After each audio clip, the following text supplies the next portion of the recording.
Okay, so it all started 17 years ago when I arrived in this world as a beautiful baby girl. Of course you came as a baby girl. With eyes as blue as cornflowers.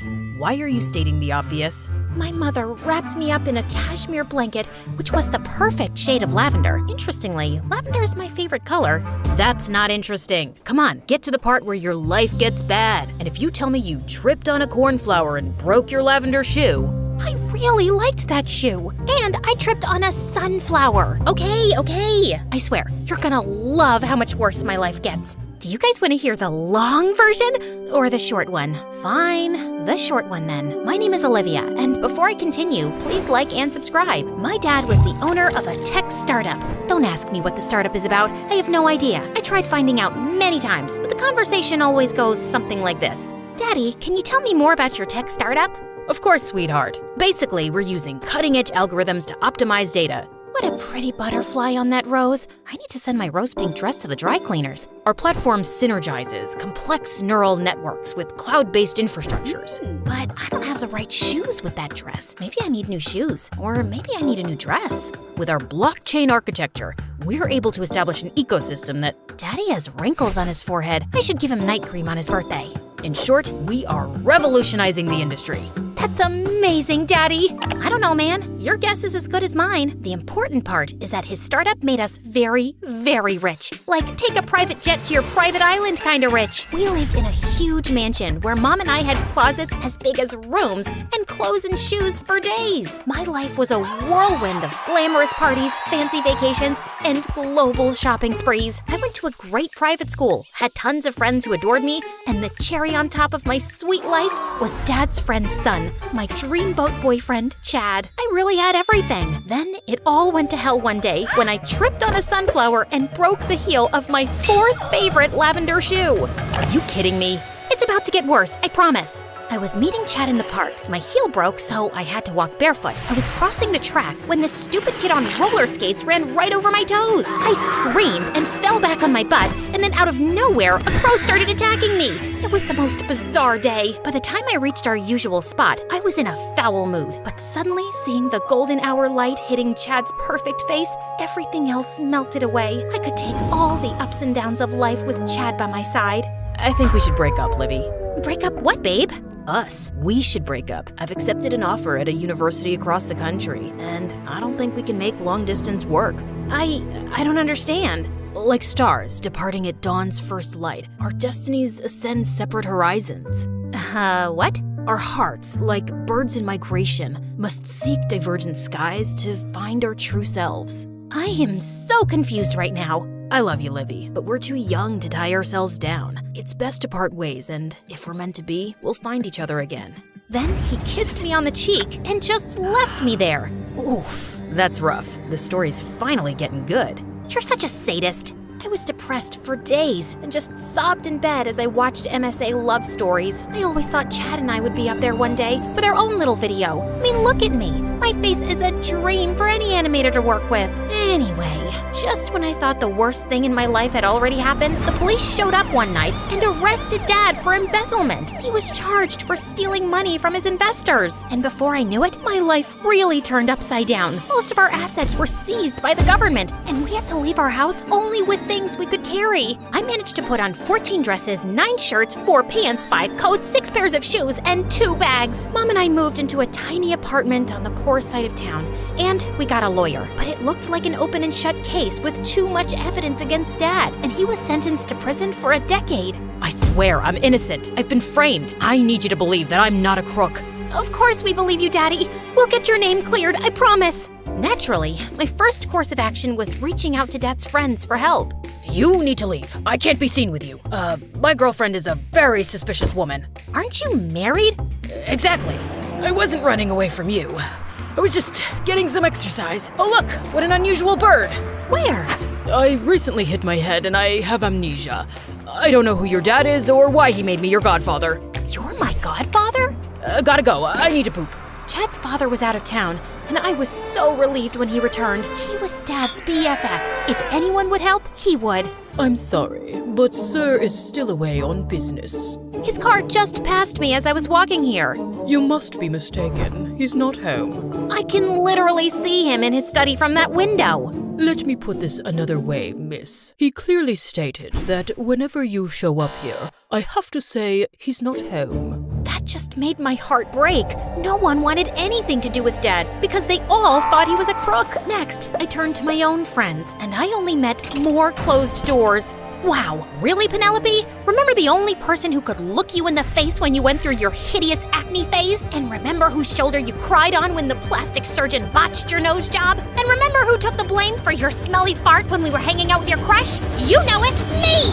Mom had the same luck with everyone she knew. She soon took up a job in a grocery store and enrolled me in the nearby public school. I thought I might feel better with the distraction, but I was a fish out of water here. The kids smirked at my clothes. They smirked when they asked me if my dad was the rich guy who went to prison, and they smirked as they walked past me at lunch. Mom got her first paycheck soon, and she took me out for a manicure to cheer me up. As I stared down at my perfect lavender nails the next day at school, I felt more positive than I had in weeks. I wouldn't sit alone at lunch anymore.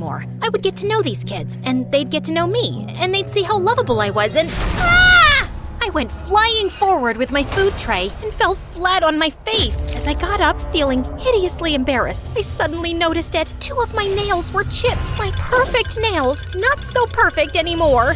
Who is the idiotic pea-brained buffoon who crashed into me? Oh, come on. We were just playing ball. In the cafeteria? Did the football field catch fire? Did an earthquake split it open? Did a tsunami wash it away? Hey, calm down, weirdo. What's the matter with you? You want to know what's the matter with me? I had a perfect life. I had the perfect parents, and the perfect friends, and the perfect house, and the perfect boyfriend. And if my name wasn't Olivia, it would have been perfection. But then it all started blowing up the day I tripped on a sunflower and broke my lavender shoe. Now I'm here in this stupid school, looking like some hobo with chipped nails! I jumped onto that boy and started pulling his hair and pinching his nose and twisting his ears. It took several people to get me off of him. And then I started crying uncontrollably. I could barely breathe. I think she's having a panic attack. Give her some space, guys. Hey, Olivia, look at me. You're gonna be okay. Just breathe. So yeah, I lost my mind. You helped me calm down and brought me to your workplace. I had to. You were in shock and clinging to my arm like a python. And now you know my whole story. You're probably thinking, look at this whiny rich girl who lost some money and can't handle it. But it's not just that. I never realized before that my entire life was so fragile. I just never saw this coming. Jackson reached over and put his hand on mine. I wasn't thinking that. You've been through a lot, and I'm sorry. Thanks. By the way, how tall are you? 6 feet 4 inches. No wonder I've been feeling so tiny all day. My life still sucked, but it sucked a little less now that I had a friend. Jackson was so different from any of the guys I'd known. He didn't talk about sports cars or the newest smartphones or the best companies to invest in, but he taught me how I could cut out grocery coupons from newspapers, what the cheapest bus route was, and how to ride a bicycle. He even got me a waitressing job at the cafe and covered up for my mistakes. He lived in a tiny, rundown house with his mom and 3 younger sisters, and even though they didn't have much, I was always made to feel welcome. One day at the park, while Jackson was feeding the ducks with his sisters, I accidentally knocked over his backpack and a sketchbook fell out. I opened it to find the most amazing comic drawings. I leafed through the pages and found a sketch of me, and then another,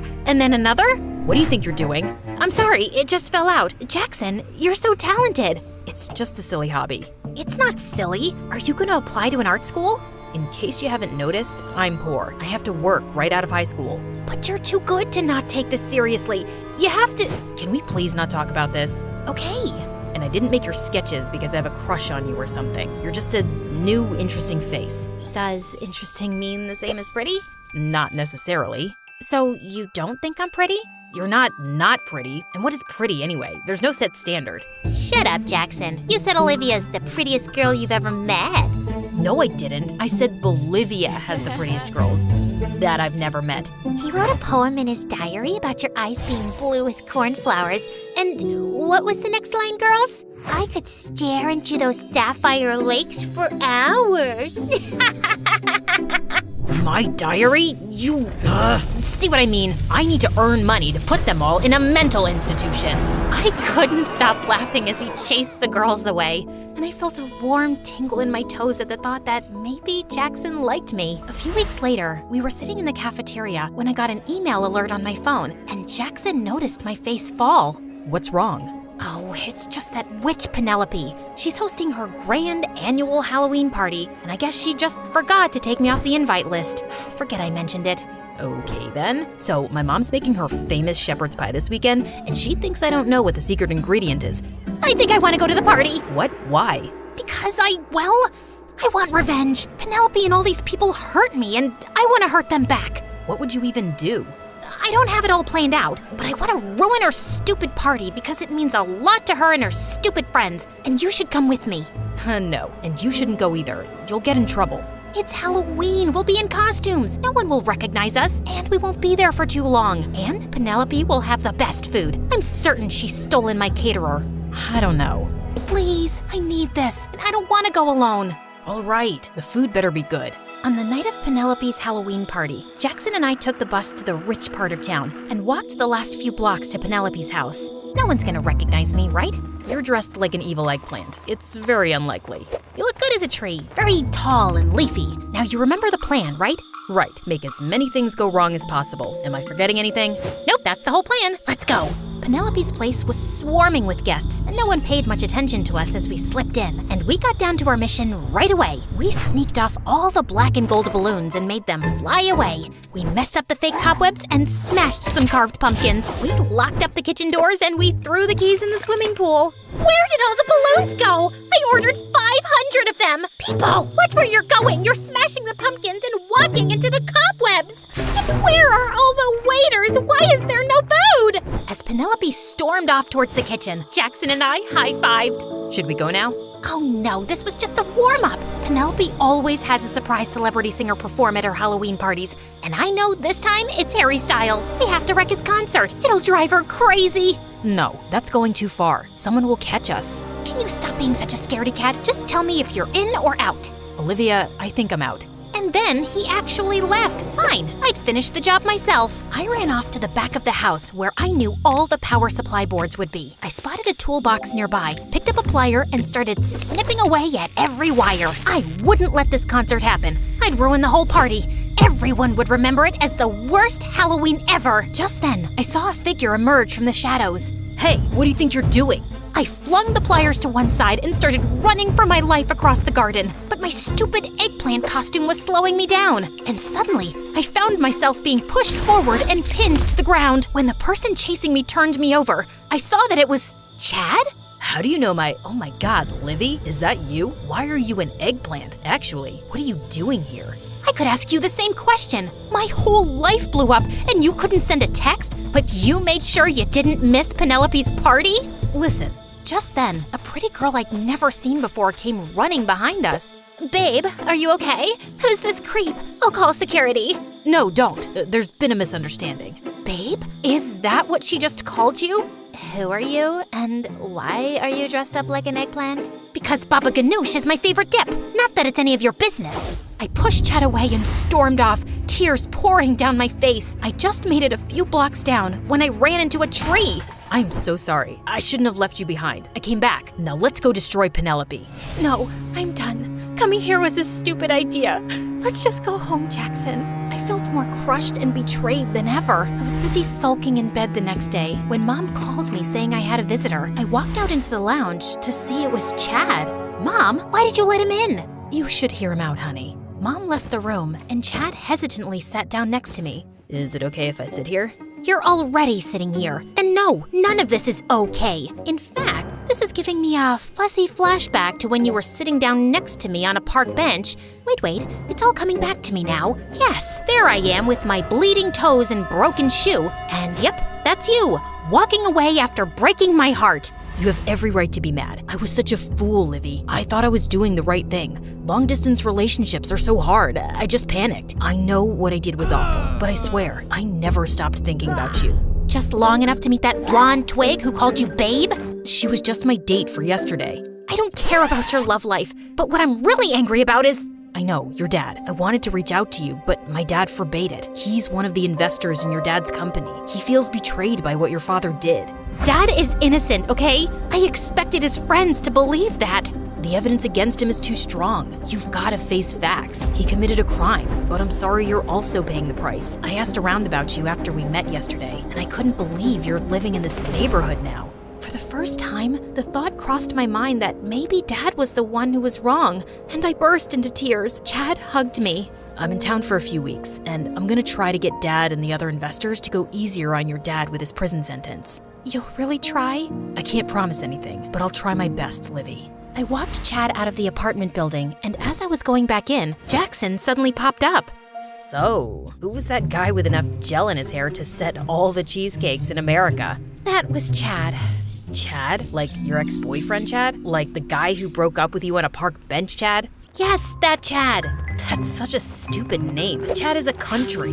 Isn't Jackson a city? Not the same thing. What was Chad doing here? Offering to help me? Why would you trust him? Because he's the only shot I've got at helping Dad. Chad started turning up almost every day, and even though I hadn't forgiven him for the way he'd broken up with me, I could see he really regretted it. He was extra attentive. He seemed to remember all my favorite pastries and perfumes and never came without a gift. And when he'd take me for drives around the city, I almost felt like my old self again. One afternoon as I was leaving school, Jackson caught up with me.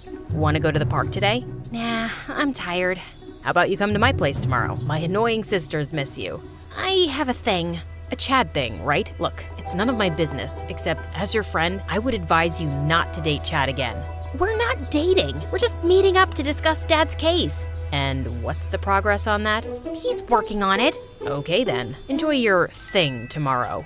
Don't do those dumb air quotes. It's not a date. Why don't you come with me? We're just going to an art exhibition and then having dinner. Sounds like a date. It's not a date, you giraffe. Join us. Chad won't mind. Chad didn't look too happy either, and I could see the way he looked Jackson up and down disapprovingly. But things got worse in the art gallery. Wow, what a stunning piece of art. Holy mother of noodles, that's for $50,000? It's a picture of a rotting apple. It shows the complexities and slow ruin of postmodern society. Dude, it's an ugly apple. I could draw this with my left foot in my sleep. I didn't expect you to know anything about art, but you're even more… Chad, he's an artist too, and he's your guest, so be nice, okay? I thought I'd manage the situation, but it got worse over dinner. Chad had just raised his glass and was about to say something when Jackson exclaimed, "Oh no, Grandma ran away from my aunt's house. She climbed out of a third-story window and fell." "Oh my God, is she okay?" My sister is just updating me. Yeah, she survived the fall, but then she went out to the lake on a paddle boat and fell in the water. What? Did she drown? Okay, no. Apparently, she's a very good swimmer. But then she went to a diner and choked on her food. Is she still alive? Phew, thankfully, yes. Someone in the diner performed the Heimlich maneuver on her, but she's in the hospital for a mild concussion. Can we leave early so I can see her? Of course. You can leave now. I'll call you an Uber. I can stay for the main course. We'll skip dessert. Anyway, before I was interrupted, I was about to make a toast to us, Livy. Friendship, much like the delicate petals of a rare flower, unfurls its beauty only to those who possess the refined senses to savor its exquisite fragrance amidst the mundane garden of existence. That's lovely. I'm sorry. What does that even mean? Excuse me? Why do you think it's cool to say vague nonsense? Friends don't treat friends the way you've treated Olivia in the past. Can't you be honest about anything? Why don't you start with her and tell her you don't actually have any plans to help her? You want honesty? I think you're a worthless piece of trash. Before I knew it, Chad had attacked Jackson, and they were in a full-scale fight, bumping into waiters and falling onto tables. Several people managed to pull them apart, and I dragged Jackson outside. What were you thinking? He attacked me. You provoked him. Look, Olivia, I don't get mad a lot. It's scary for people when I get mad because I look like a tall, angry windmill. So I keep it in and stay calm mostly. But I'm mad right now. How can you even stand that pretentious windbag? Because he belongs to my world. This is the life I had before. You go to stupid exhibitions and talk about trivial things over food and laugh at dumb jokes. And you didn't even give him a chance. You were determined to hate him just because he's a rich guy. Is that what you really think of me? You know what? I'm the problem here. I don't belong in your world. Jackson walked off, and my heart sank. He wouldn't even reply to any of my texts or calls later, and he avoided me in school entirely. A few days later, Chad asked me to come over to his place to have a talk with his dad, and I arrived early. As I walked towards the study, I suddenly heard raised voices, and I stopped outside. That girl is really coming here right now? Chad, what is the matter with you? Look, Dad, when you told me that you and the other investors were making a fake case against her father to get control of his company, I was totally on board. And I broke up with Livy and left because you didn't want me to be associated with her after her dad got a bad reputation. But I didn't realize Livy and her mom would have everything taken away from them. What else did you think was gonna happen, son? I don't know. I just thought the dad would go to jail and we'd be richer. It's not fair. She lives in a dump now. And how are they supposed to afford shampoo and makeup and all the creams and serums they use? Just lie to her and say you're working on getting her dad out of jail sooner so she feels better. And maybe we can give her some money every month. Fine. My son is such a philanthropist. Don't get serious about her again, though. Dad, I'm 18. I'm not serious about anyone. I'm leaving in 2 weeks anyway. I've just been nice to her because she was never very tough, and I feel sorry for her. I stepped away quietly, blood pounding in my head. I felt fury beyond anything I'd ever felt in my life. I texted Chad that I couldn't come over, and I went home and told Mom everything. We stayed up half the night trying to think about how we could get proof of Dad's innocence. We finally fell asleep exhausted, but the next morning, I woke up to Mom's screams. I rushed to the lounge and saw the TV on with the news that Chad's father and all the other investors in Dad's business had been arrested. How? What are they being arrested for? They're saying on the news that some anonymous employee in the company had approached the FBI some time ago, claiming that Chad's father and the other investors framed your dad and are still involved in other illegal activities. So the FBI had bugged the investors' houses and offices. I guess they overheard the conversation between Chad and his father that you heard yesterday too. Dad's lawyer called. He's going to be released tomorrow. Later, I went to Chad's place as it was being sealed by the FBI officers. Livy, it's not what you think.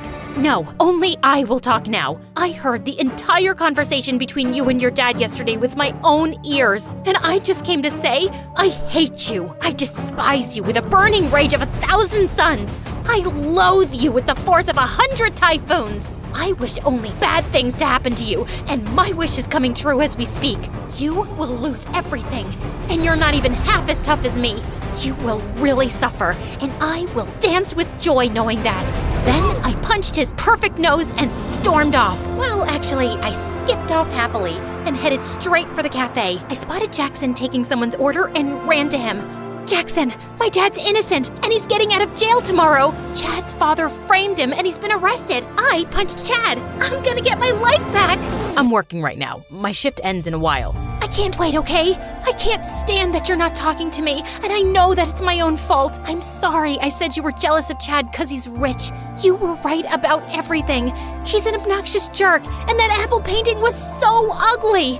Also, if there's anything I've learned, it's that I don't want all of my old life back. I don't want to have fake conversations or fake friends who turn away at the lowest point of your life. I want people like you. You literally saved me, and I love you for that. Also, you're very tall, which is hotter than you know. Jackson just stared back at me, and then suddenly his sisters burst in with a huge bunch of lavender balloons, a congratulations banner, and a cake. Are we late? Do you know how hard it is to find lavender balloons? I dropped a cake on the way. We can scrape off some of the icing. I told you girls, we're meeting at Olivia's place, not here. We heard the news about your dad, and we were coming over after my shift.